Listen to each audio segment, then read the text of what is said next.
नमस्कार मित्रों, मैं पंडित प्रशांत शुक्ला बहुत बहुत स्वागत करता हूं आपका अपने इस चैनल पंडित प्रशांत शुक्ला एस्ट्रोलॉजर पर। तो आज के वीडियो में हम चर्चा करेंगे कि शनि की साढ़े साती को कैसे देखते हैं, कैसे जाने कि आप पर कहीं शनि की साढ़े साती का प्रभाव तो नहीं। और शनि की साढ़े साती को जानने के साथ साथ आप ये भी जानेंगे कि आपकी शनि की साढ़े साती जो चल रही है तो उसका प्रथम चरण चल रहा है कि मध्यावधि यानी कि बीच वाले पार्ट में हैं आप, या फिर अंतिम चरण यानी कि उतरती हुई साढ़े साती है आप पर। तो इसे समझने के लिए आपको राशियों का क्रम वाइज ज्ञान होना चाहिए।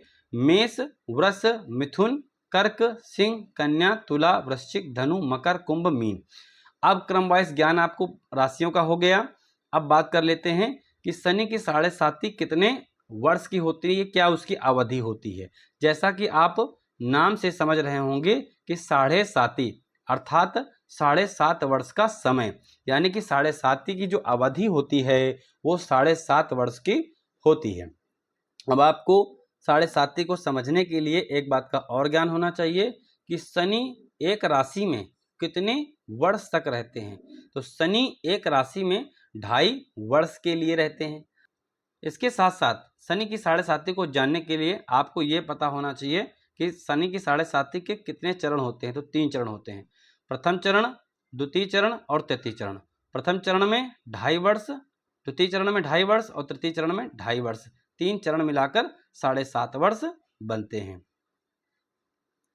अब आप ये समझ लीजिए कि शनि की साढ़े साती को निकालने के लिए वर्तमान में शनि किस राशि में गोचर कर रहे हैं, यानी कि आपकी कुंडली में शनि कहाँ पर है इससे मतलब नहीं है।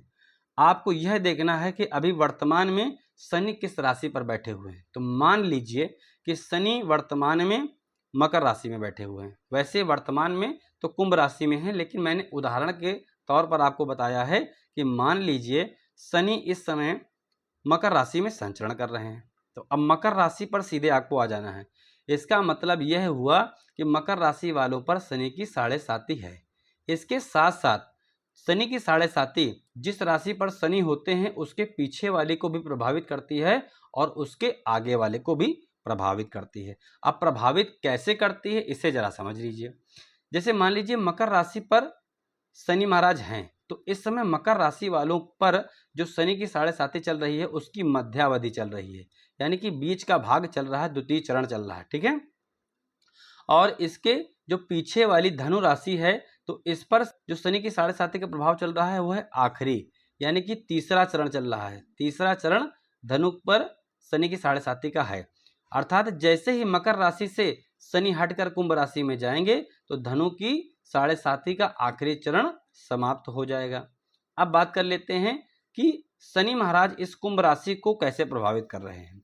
तो कुंभ राशि वालों के लिए शनि की साढ़े साती का प्रथम चरण माना जाएगा।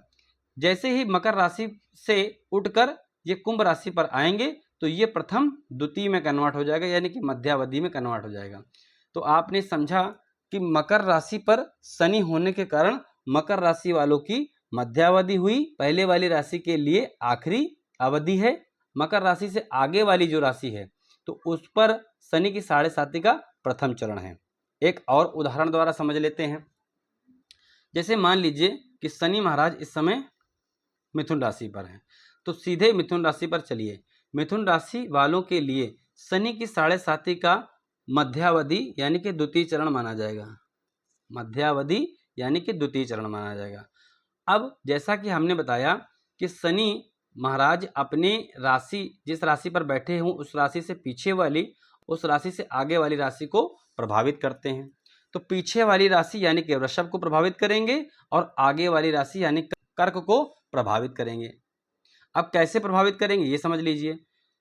तो पीछे वाली राशि की अंतिम चरण होगा, यानी कि तीसरा चरण होगा आखिरी। आगे वाली राशि का प्रथम चरण होगा, यानी कि पहला चरण होगा। तो इस प्रकार से शनि महाराज राशियों को प्रभावित कर रहे हैं, मिथुन को, वृषभ को, कर्क को।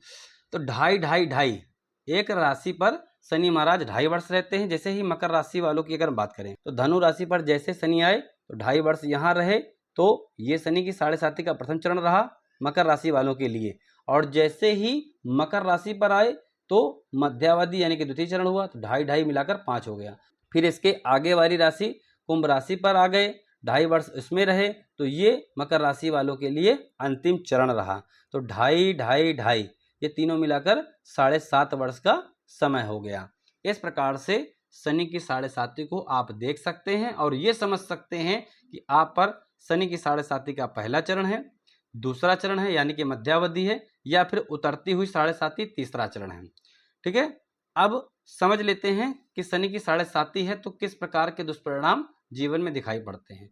वैसे मैक्सिमम टाइम ये देखा गया है कि शनि की 7.5 जिस व्यक्ति पर होती है उस व्यक्ति की कमाई तो बढ़ती है, आय बढ़ती है, लेकिन शनि की 7.5 में मानसिक ताड़नाएं और घर में कलह इत्यादि का वातावरण काफी देखने को मिलता है। अब शनि की 7.5 से यदि आप प्रभावित हैं तो किन उपायों को करके आप शनि की 7.5 से बच सकते हैं। तो पहला उपाय है कि हनुमान चालीसा का पाठ करें। नित्य प्रतिदिन आपको हनुमान चालीसा का पाठ करना है। दूसरा है कि प्रत्येक शनिवार को शनि मंदिर जाएं और तिल के तेल का दीपक जलाएं। ऐसा करने से आपको 7.5 के दुष्परिणाम में काफी गिरावट दिखाई पड़ेगी। तो आशा करता हूं कि आपको शनि की 7.5 निकालना बहुत अच्छी तरीके से समझ में आ गया होगा। यदि आप हमारे चैनल पर पहली बार आए हैं तो हमारे चैनल को सब्सक्राइब कर लीजिए और बेल आइकन का बटन दबा दीजिए ताकि हमारे द्वारा बनने वाले सभी वीडियोस का नोटिफिकेशन आप तक आसानी से पहुंच सके। और यदि आपको यह वीडियो अभी थोड़ा कम समझ में आया हो तो 1-2 बार और रिपीट करके देखेंगे तो आपको अच्छे से समझ में आ जाएगा। आज के लिए बस इतना ही। धन्यवाद।